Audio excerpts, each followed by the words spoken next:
I built my life around being liked and avoiding disapproval. Then I made one small change that exposed who really needed me to stay the same. For the longest time, I made every decision like I was filling out a form someone else would have to approve. I do not think I even noticed it at first. It just became the way I operated. Smile politely, ask what others think, nod along even when something deep in my gut was screaming no. Back in high school, I remember getting accepted into a state university 2 hours away. Not the best school in the world, but solid. Affordable.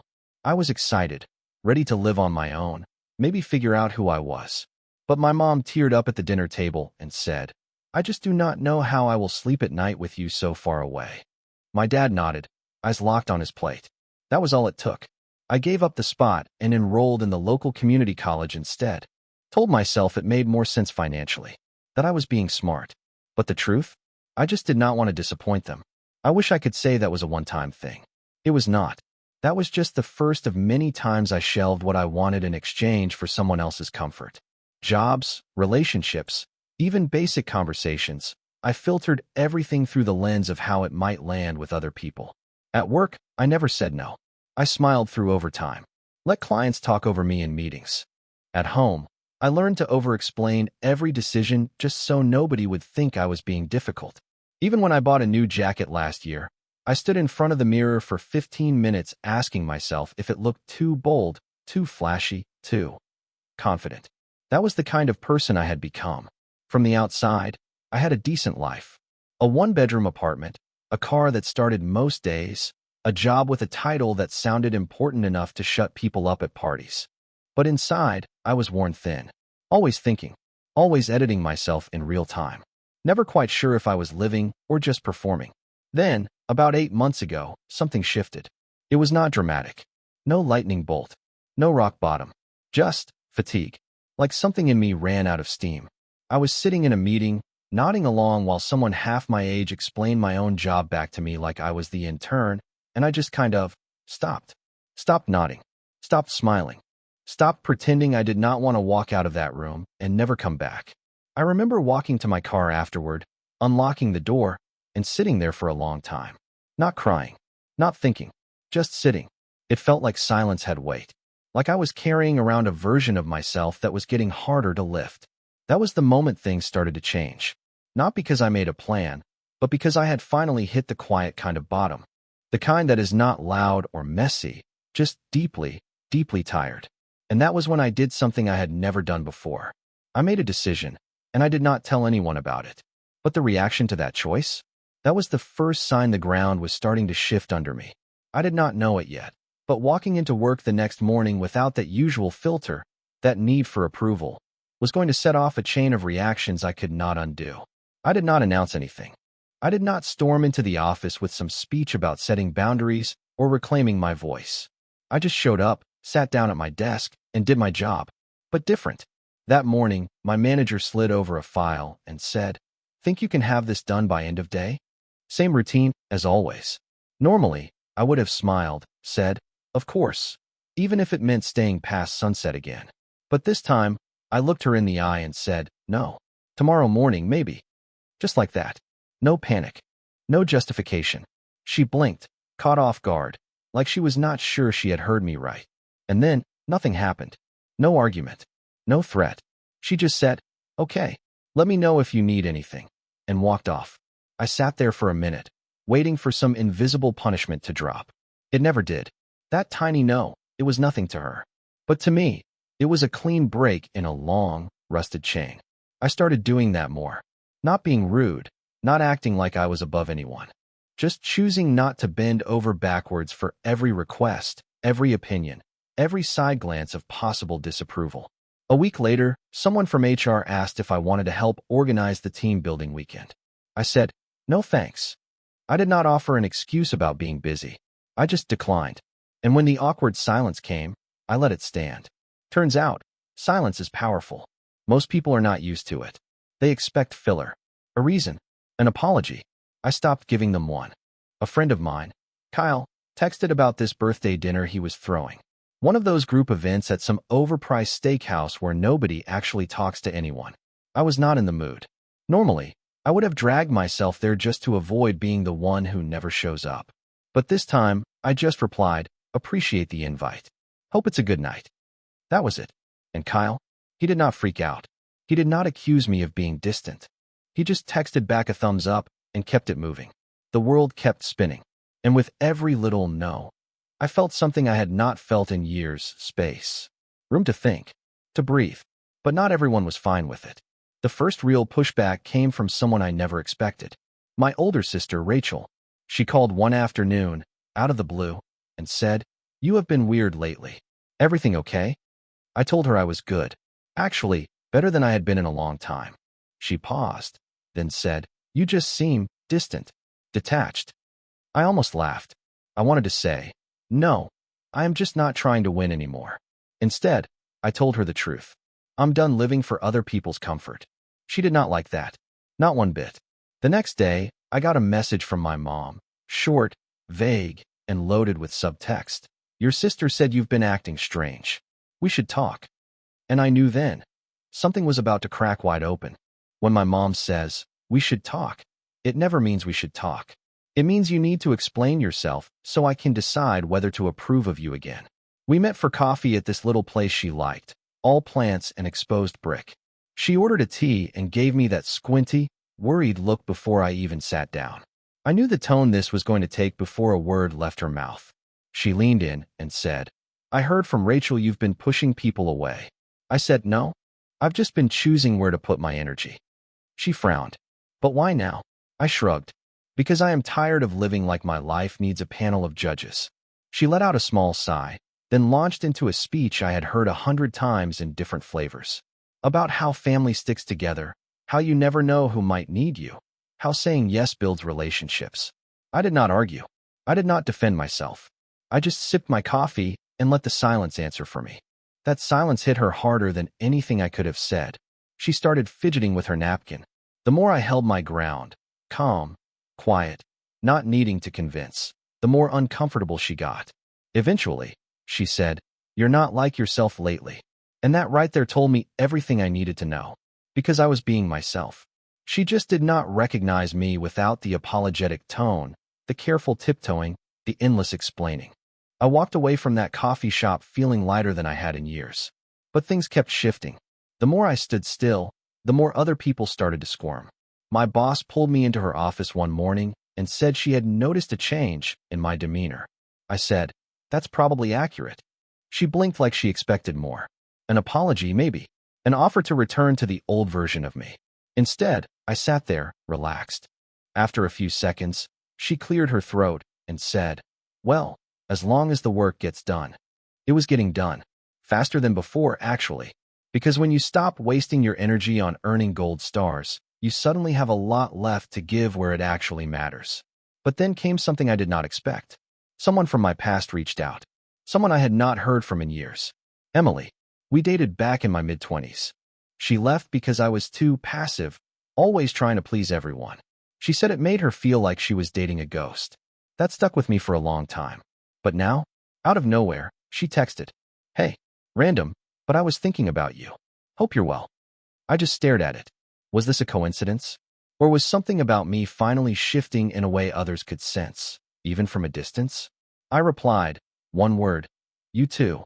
5 minutes later, she texted back, "You sound different." And I thought, yeah, I am. But she was not the only one about to resurface. Emily was just the beginning. After that one-word reply, I figured the conversation would end there, neat and quiet. But 2 days later, she sent a longer message. Said she had been following my updates online, something I did not even know she was still doing. Mentioned how I seemed more grounded now. Told me she had thought about reaching out before, but figured I was too busy, or maybe just not interested. What struck me was the way she wrote it, like she had been watching from a distance, waiting for me to become the person she had wanted me to be back then. And the truth? I almost responded the way I used to. I almost tried to comfort her, soften things, maybe offer to grab coffee, and catch up like nothing ever happened. But I stopped myself. I realized that for years, I had been craving closure from people who only knew the version of me that existed for their convenience. Instead of leaning into nostalgia, I did something different. I typed out a simple sentence. "I hope you find what you are looking for." And I left it at that. No opening. No hook. Just peace. It felt strange at first. Like I was standing on a bridge I used to cross 100 times, and finally, choosing not to walk over it again. But that moment unlocked something. It was not just Emily. One by one, old coworkers, old friends, even an ex-roommate I had not spoken to since the lease ended 6 years ago. They started popping back up. A few of them said they had been thinking about me. One admitted she had always admired how I stayed so easygoing, but now she could tell I was not easy anymore. I was just done bending. Some people were curious. Others were unsettled.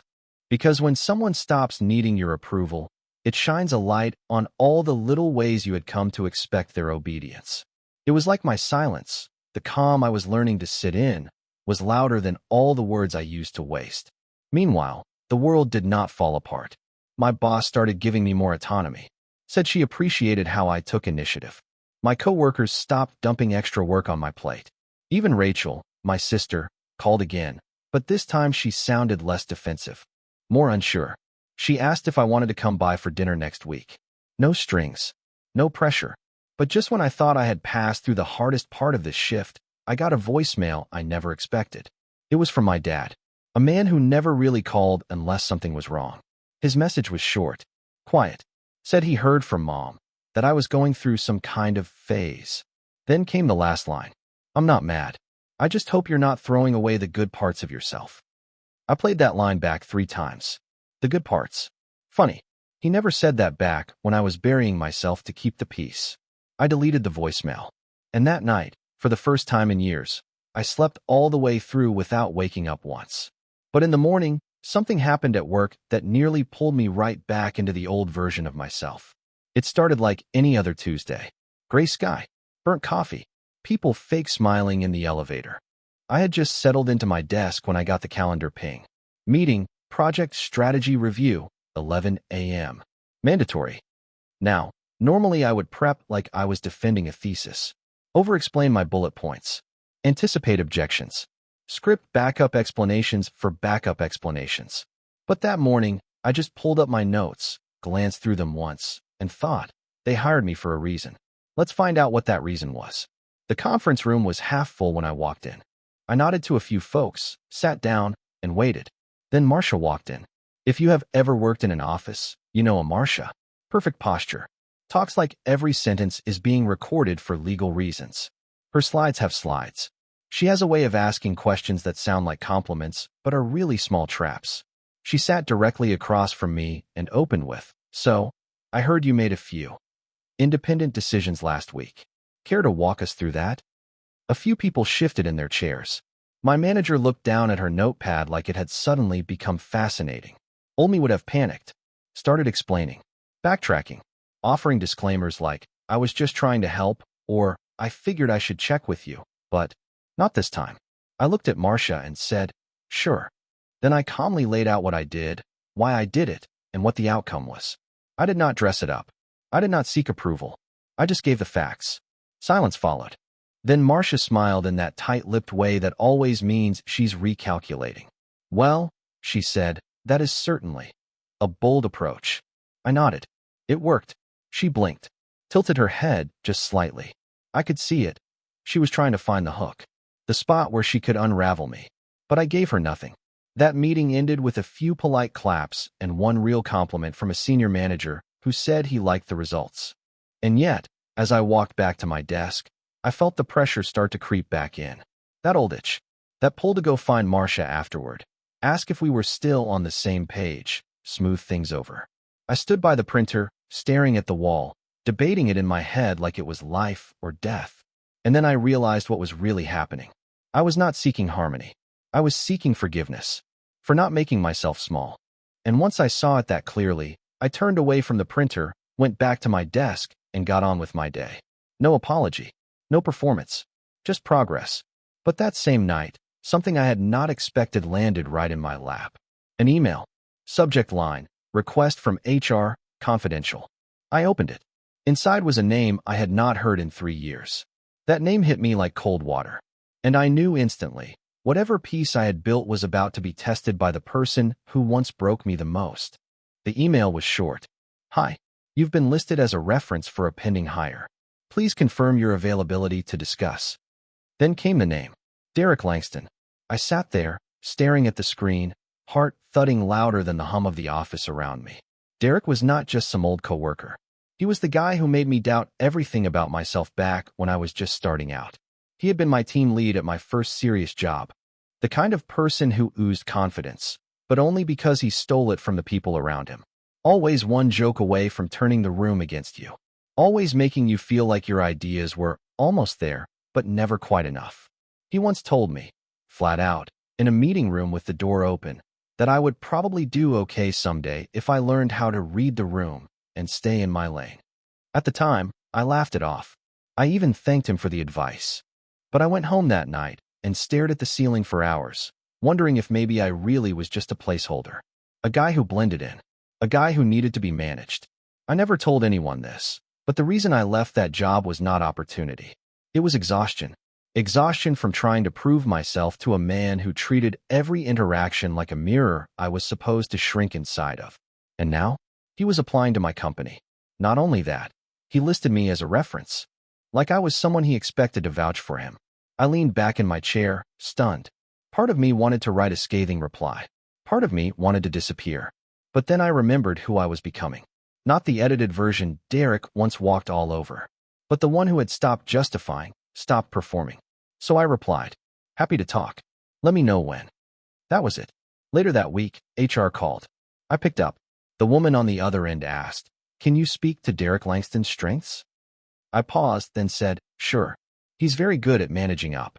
He's confident. He knows how to hold a room. She hummed. And weaknesses? Another pause. I said, he can struggle to recognize talent unless it looks like him. Silence. Then she said, that's helpful. Thank you. We hung up, and I sat there feeling this strange mix of nerves and release. Because the truth is, I do not think I had ever said anything honest about Derek out loud.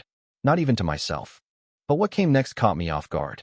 2 days later, I got a LinkedIn message. Saw your name on the reference list. Small world. Hope you've been well. It was from Derek, and something about the way he said it, like we were old pals, made my stomach turn. I closed the message without replying. But for the first time in my life, I realized something about men like him. They only win when you play the game. And I was not playing anymore. But someone much closer to home still was, and they were not handling my changes well. It was Rachel again. My sister. She texted me late one night. Can we talk? I feel like you're shutting everyone out. I stared at the screen for a long time before answering. Then finally typed, I'm not shutting people out. I'm just done pretending. She replied instantly. Pretending what? I did not answer. Because I knew what she wanted, an explanation. A soft version of the truth. Something she could hold up and say, see? This is just a phase. He'll come back around. But I was not going back. What Rachel did not understand was that she had been a part of the system that kept me performing all these years. Not cruel. Just constant. The expectations. The birthday phone calls I was not allowed to miss. The group chats I had to reply to or risk being labeled distant. The family photos where I always had to smile, even when I felt like disappearing. Every moment came with an invisible script, and I had always followed it. Quietly, dutifully, but I was rewriting that script now. That weekend, I skipped a family gathering, a cousin's engagement party. Nothing urgent, but Rachel still called me twice and left a voicemail that said, it would mean a lot if you made an appearance. People notice when you don't show. I didn't call back, and the world didn't end. The sky didn't crack open. My name wasn't cursed in some family curse book. But 2 days later, Mom showed up at my apartment, unannounced. I opened the door, and there she was, holding a Tupperware container and wearing that expression that was half concern, half judgment. I figured you could use something home-cooked, she said, brushing past me like she still had a key. She sat on the couch and patted the cushion beside her. I stayed standing. After some small talk about work, weather, and the building's hallway being kind of dim, she finally got to it. You hurt your sister's feelings. I nodded. I know. And I didn't do it to be cruel. I just did what I needed to do. She looked up at me, and for a second, she looked like someone I didn't know. Not disappointed, just confused. You used to care what people thought, she said softly. I looked at her and replied, I still care. I just stopped needing permission to live my life. She did not argue. She just stared at the floor for a long time, then said, I hope you're not becoming cold. And I could feel it. That slow, subtle pull. The emotional guilt rope. The unspoken rule. Be who we expect, or we call you selfish. I walked over to the door and opened it. She looked up at me, surprised. Thank you for the food, I said. But I think we're done for today. Her eyes searched mine for the version of me she used to know. She did not find him. She left without a word. But that night, I got a call from someone who had never called me before. And I knew, whatever I had stirred up in my silence, it was finally starting to unravel the entire structure. The caller ID said Dad. I stared at it like it was a number I had never seen before. My father is not a talker. Never was. Growing up, his approval came in nods or silence. If he raised his voice, it meant you had crossed a line. If he said nothing, it meant you were doing fine. I spent most of my life chasing that kind of quiet approval, like a dog chasing headlights. He never called me. Not unless someone died or the car needed to be moved. But there it was. Dad. I let it go to voicemail. Not out of spite. Just to see if he would actually leave one. He did. His voice was measured. Flat. But loaded in the way only his voice could be. Your mother says you've been acting different. Rachel's upset. I don't know what's going on with you, but whatever this is, you're hurting people. That was it. No questions. No curiosity. Just a verdict. I listened to it twice, not because I needed clarity, but because I wanted to feel it. To absorb how casually he handed me the blame. Like my refusal to overextend myself was a crime against the family. And in that moment, something clicked. He was not angry that I had changed. He was angry that I had stopped asking him what to do. All my life, he had been the quiet judge in the corner of every room. The one I imagined when I made decisions. Would Dad think this is smart?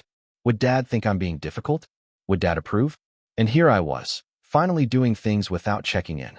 I had dethroned him without meaning to. That same week, I took a walk through the park, something I had started doing more of lately. No music. No phone. Just footsteps and cold air. And I remembered something. Back when I was 9, I had gotten into a fight at school. Nothing serious. A kid had called me weird. I shoved him. I got sent home. That night, my dad barely looked at me. Just said, "Don't cause problems." I wanted to scream that I was the problem, at least to everyone who expected me to stay quiet. That was the day I learned to over-explain. To soften everything I said so nobody could accuse me of causing a scene. And now? Now I was doing the opposite. Not to be aggressive. Not to be defiant. Just to exist, without apology. But as I crossed the street that afternoon, my phone buzzed again. This time, it was from Rachel. A single sentence. "You're breaking this family apart."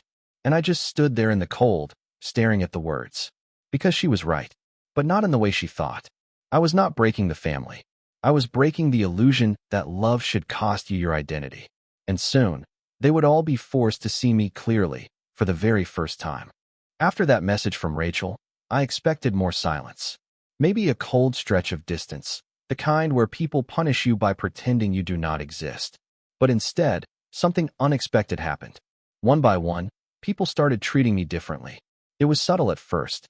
My cousin Jonah, who used to interrupt me mid-sentence every time we talked, suddenly waited for me to finish my thoughts. A friend from work, Jessica, asked me to lunch and said, "You seem solid lately." Like it surprised her. And maybe it did. Because people had gotten used to the version of me that kept everything smooth. Pleasant. Eager. The guy who said, "No problem," before checking if there was actually a problem. Now, I just said what I meant. I started wearing what I liked, even if it made people raise an eyebrow. Started turning down invitations that drained me. I let people sit in their discomfort when they asked, "Why not?" And I answered, "I just do not feel like it." No follow-up. No fake excuse. It felt like shedding layers of a costume I had worn for so long. I forgot I had skin underneath. But not everyone adjusted well. Rachel stopped texting. My mom began sending little reminders about family obligations. Sunday dinners. Birthdays.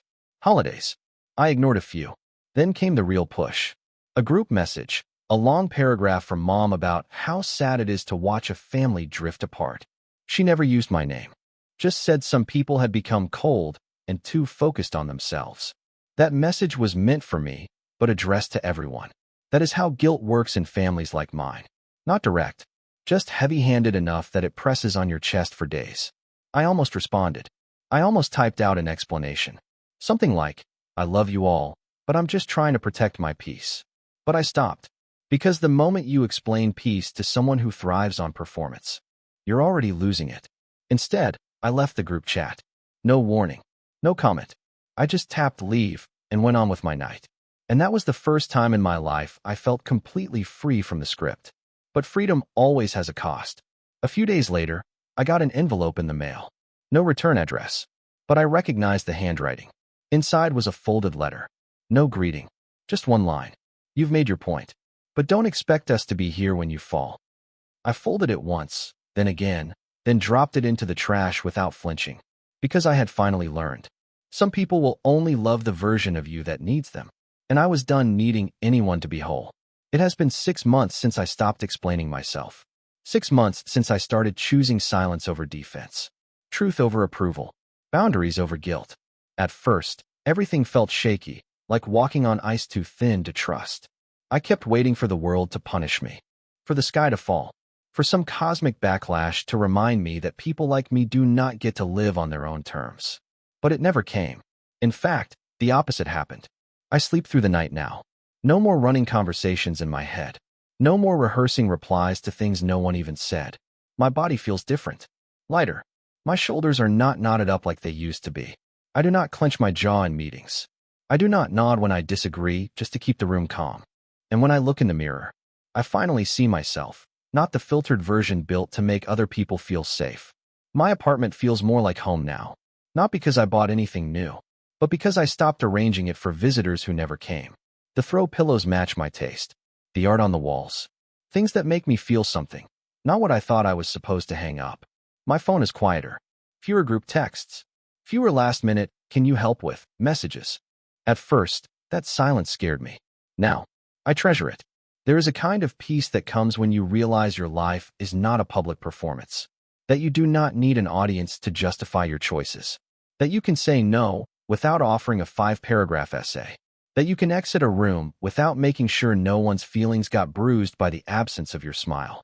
One morning, I sat at a park bench near a coffee shop I used to avoid because it was always filled with people I thought I had to impress.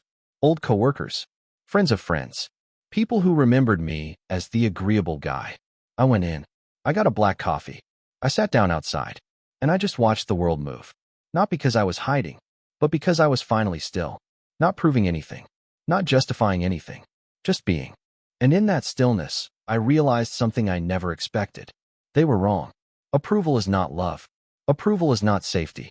Approval is a rented costume that fits just tight enough to suffocate.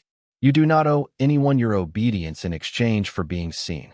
You do not need to be understood to be valid. You do not have to break yourself to keep others comfortable. My life did not fall apart when I stopped chasing validation.